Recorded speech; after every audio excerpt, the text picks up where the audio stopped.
So thank you to Abby for having this amazing gallery. She's so well respected in the community, and it's just an honor to show here. So thank you to Abby. Abby makes us these beautiful postcards. So I brought party favors for you guys. So at the end, I cut them up into little bookmarks. So if you want to grab a bookmark at the end, you can. Because you all were so amazing to come out in cold weather. So thank you for that. I really appreciate it. So I grew up here, for those of you who don't know me. So I'm from here. My husband and 2 teenagers are back there, John and Nora and Jack. And I have always loved and made art, similar to Sally. Actually, I had a decade, like you did, where I didn't do any art, also for similar reasons, like it wasn't practical enough. So I abandoned it for a while, and then after Nora was born, almost 13 years ago, I decided I wanted to make art for her walls. So I did, and then I was like, I want to make art for my walls. So then I made art for our walls, and then it just kept going from there, and I took classes and kept learning, and so I've just continuing on. It feels like a lifelong thing at this point. Like I have kind of a long game perspective with the art. Like it's just going to be long term for me, which feels nice. I don't feel in a hurry with anything. Nora is one of my biggest inspirations because she is constantly creating things, and I feel like inspired to keep up with her. So she's one of my just in my every day I see her creating, and I realize that I should do that too. Keep going. So tonight I'm going to share a little bit about why I paint and why I still paint, how I do my process, and then sort of what my type of abstract art is, and what my show title means. So why do I paint? Why do I keep painting? One, there's many reasons, but one reason I thought I'd share tonight is just because basically from the time I was born, I have been somebody who wants to be good and well-behaved and right, and I get very embarrassed if I'm wrong about something, and so abstract art for me is a practice in freeing myself from that, and living more expansively and bravely. And so just like exercise is a practice for your body, and meditation and prayer can be a practice for your spirit, like for me, art is a practice in listening to my intuition, using my voice in like a bolder, bigger way that kind of goes beyond societal expectations, possibly even. And it's basically just allows me to live braver and more expansively, which I feel like is worth the practice. And then it also enables me to enter the state of creative flow, which there's books and books about that, but I love the creative flow process, which you can get into even with non-artistic things, but really anything creative. But it can help our nervous systems and our stress levels, and with the world always being constantly crazy, like I just feel like it's a nice practice to have, to kind of enter into that calming space where my brain can work differently and my spirit can kind of like calm down when everything's always insane. So, and then also it's like just fun to play. It's like playing. So my process, I came across this quote by an American writer named Dorothy Parker. She said, "Creativity is a wild mind and a disciplined eye." And I feel like that completely captures everything I'm trying to accomplish. So my goals with every painting are I want to create something that has a sense of harmony, a sense of rhythm and movement.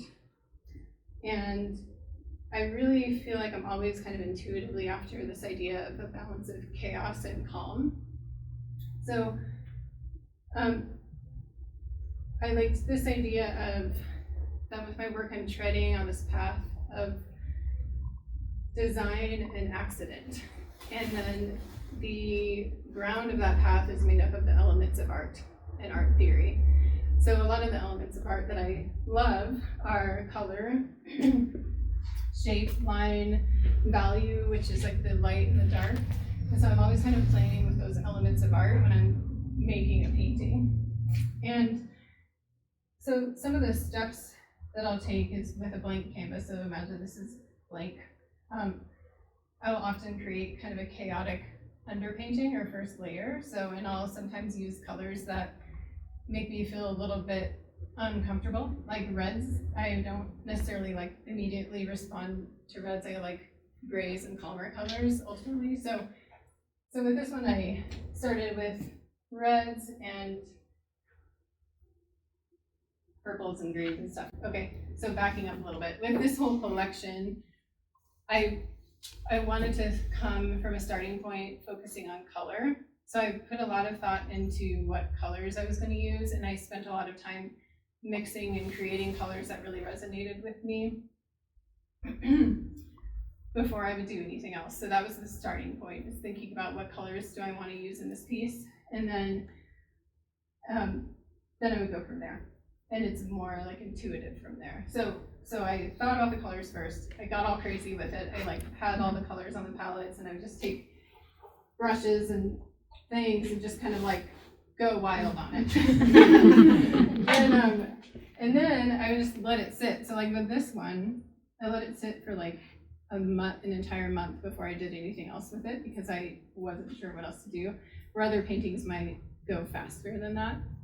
So I felt like it wasn't finished. I just had this feeling like it wasn't finished. But the reason it took me so long was I liked the underpainting. I liked what it looked like, so I didn't want to screw it up, because I felt like the next step I take could ruin the whole thing, and then I would have to start all over and do a whole nother layer, and like, which is fine, because actually that happens with a lot of paintings too. But anyway, so I'm going to show you a few of the tools I use, just a few. So this texture is one of the big elements of art that I love, and always is high up there on the list of things that I like to play with. So this is called flexible modeling paste, and you can just trowel it on with anything, but I use this big palette knife. You see it. It's just like this really thick paste, and you can mix colors in it, or you can just put it on straight onto the canvas, and it creates interesting textures. I'm trying to see where I did it. I mean, this thicker white is thickened with it, so it can kind of thicken the paint.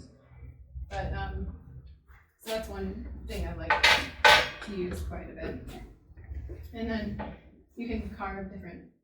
This is a hair dyeing brush, so this is like one of my favorite little tools. So this makes these lines, so line I'm obsessed with also. Like, I love line and I love texture. So those are probably even above color, I love line and texture the best of all the art elements. So these little marks right there. This is called a mop brush, which I just find delightful, and I could like hold it and play with it all day. But this was what I used for just to kind of get some of that underpainting on there. I actually use this one a lot on this particular underpainting.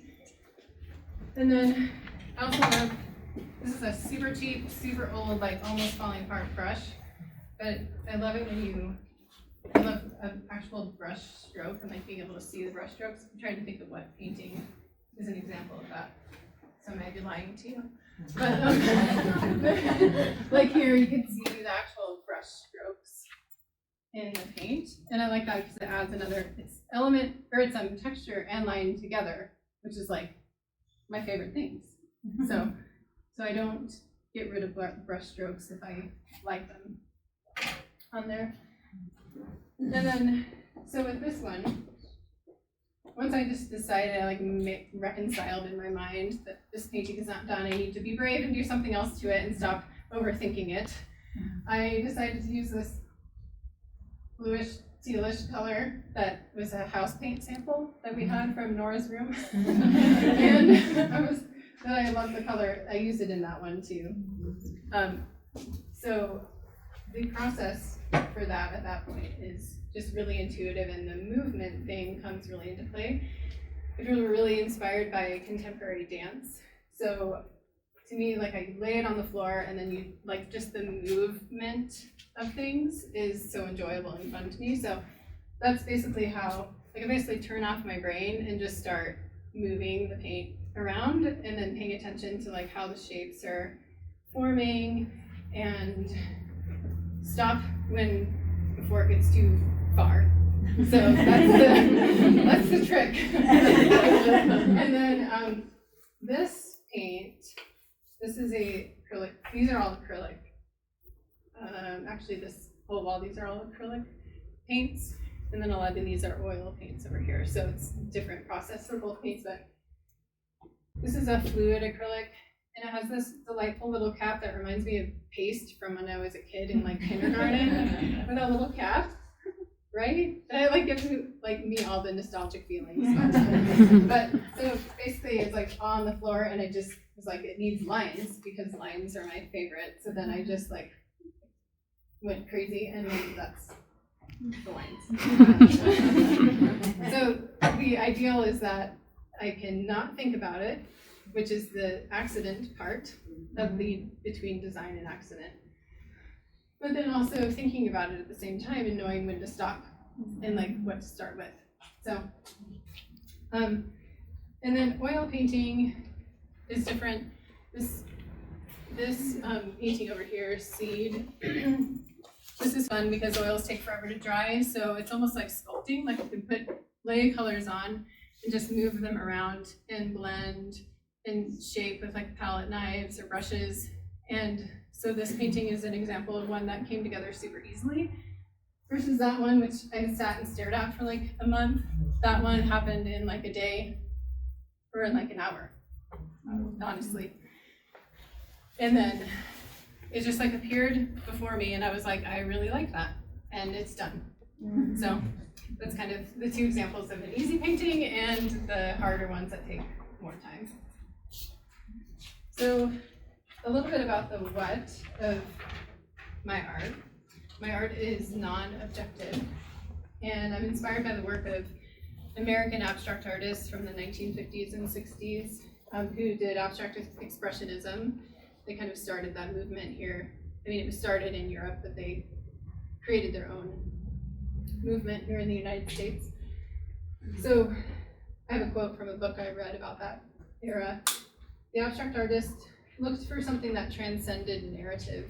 They did not want their work to tell a story, but for their paintings to be appreciated as a painting, the way a concerto is appreciated for its sound. So I don't paint with a meaning or story in mind, but often after the painting is done, I will find something in it that speaks to me in a way that is deeply moving to me personally. And then I want you all to feel the freedom to look at my art and any art and have your own story and make up your own story and your own meaning. And what I love about that idea is I feel like it's really important to validate the experience of liking something without any reason. I feel like the most deep intellectual or instinctual level of how we are as humans, we respond to things, color, design, immediately and before we can put any words to it. So that's what I like about the beyond narrative idea. And I think we can value that highly as much as we value something that has great deep meaning to it. I'm also really interested in the idea of both and contrasting ideas that maybe when you put them together create tension and interest. So like deep and shallow, calm and chaos, which I'm always playing with the calm and chaos idea, design and accident, and dark and light. And I feel like I love the idea that we as humans are both storytellers and meaning makers, but then we're also basically designers who just like pretty things, right? Like we just want to put them on our walls. And that's great. So the show title, Where the Winds Take Us. I love the idea of wind being an analogy for spirit and intuition and inspiration, because they're what guide what I do with my art. And I I named it after I made everything. I thought of the show title kind of after because my process is so intuitive. And then I realized after I liked the name, decided on the name, I was like, oh, my paintings are all kind of like windswept looking anyway. So it worked. Felt like it worked. And then the us, where the winds take us, comes into play because we're all interconnected and we all inspire each other in different ways. And I love how different aspects of creativity in different mediums, we can all inspire each other in different ways. So I just want to challenge us all to love what we love and be carried by the winds of our imagination and intuition and be inspired to be taken somewhere unexpected. What was the first one of these?